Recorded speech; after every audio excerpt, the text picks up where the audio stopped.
Olha, o Grupo ND teve acesso com exclusividade a materiais que revelam fraudes praticadas por instrutores de trânsito autônomos credenciados no Detran. Gente, eles podem dar aulas de direção a quem está no processo ali de emissão da carteira de motorista. Mas áudios e prints mostram que alguns profissionais estão negociando a emissão do documento com quem diz saber dirigir e não fez as aulas obrigatórias. A reportagem é do Márcio Falcão. Esse homem, que prefere não se identificar, acompanhava o filho no processo de emissão da Carteira Nacional de Habilitação e se surpreendeu com uma descoberta. Meu filho está tirando a carteira naquele CNH do Brasil. E ele veio me falar que não ia ter que fazer aula e era só pagar. Pediu dinheiro para fazer o Pix. Quando eu vi isso, peguei o celular dele como um pai preocupado, comecei a olhar as mensagens e fiquei abismado com a facilidade da fraude da venda do certificado. O programa CNH do Brasil foi criado pelo governo federal para simplificar e baratear a emissão da carteira de motorista. As aulas teóricas são online. As práticas podem ser feitas com instrutores autônomos credenciados. Mas o Conselho Nacional de Trânsito determina regras, como no mínimo 2 horas de aulas práticas. Além disso, o instrutor de trânsito deve orientar o candidato para o exame de direção veicular. Depois das aulas, o instrutor deve registrar as informações no Registro Nacional de Condutores Habilitados, para que o aluno possa fazer o exame de direção no órgão de trânsito. Materiais obtidos com exclusividade pelo Grupo ND revelam fraudes cometidas por instrutores. Nessa troca de mensagens, a pessoa diz que já sabe dirigir, não quer fazer aula e que precisa somente do certificado para agendar a prova no Detran. O instrutor manda a chave Pix. O interessado pergunta se o certificado pode ser emitido no mesmo dia e o profissional confirma. Uma outra instrutora também negocia a fraude nas aulas. Não, mas eu faço aqui se tu quiser. Aí te cobra um pouquinho mais barato, que você não vai fazer aula, tá bom? Um outro instrutor discute valores.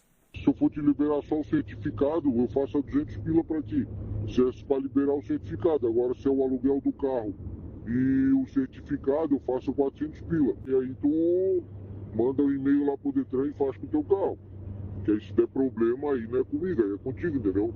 Essa não é a primeira vez que esse tipo de caso é registrado em Santa Catarina.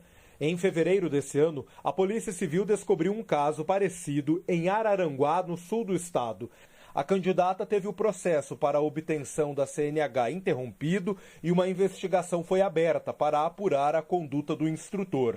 O presidente do Detran de Santa Catarina diz que fiscalizações estão sendo feitas, mas que o processo conduzido pela Secretaria Nacional de Trânsito dificulta o controle. Tem falhas de filtros que têm permitido que pessoas que já foram caçadas aqui no Detran de Santa Catarina façam, via sistema federal, a validação de aulas.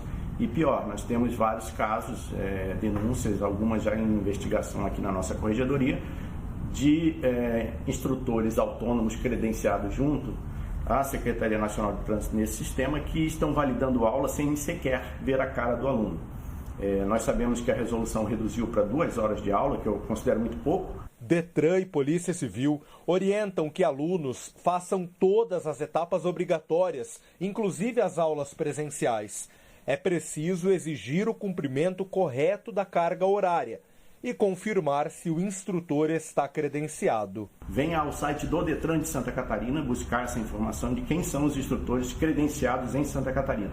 Porque nós temos controles, pedimos certidão negativa criminal, todo um histórico que é feito para verificar e cadastrá-los aqui. O Departamento Estadual de Trânsito pretende criar novos mecanismos de fiscalização. Antes dele validar e dar sequência ao processo, nós vamos criar filtros, já estão sendo testados esses filtros.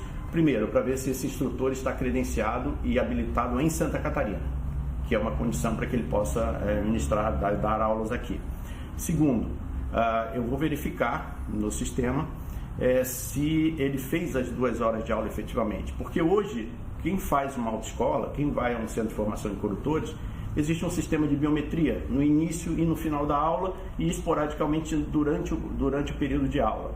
É um sistema biométrico do instrutor e do aluno, comprovando que os dois estavam ali presentes. Se eu cobro isso da autoescola, por isonomia eu também tenho que cobrar isso do instrutor autônomo. O trânsito hoje é uma loucura, então não tem como pessoas mal preparadas estarem lá porque coloca a vida de todo mundo em risco. São pedestres, ciclistas, a gente motorista está ali na rua e daqui a pouco pode receber uma batida por alguém que não foi bem preparado nesse trânsito de hoje, né?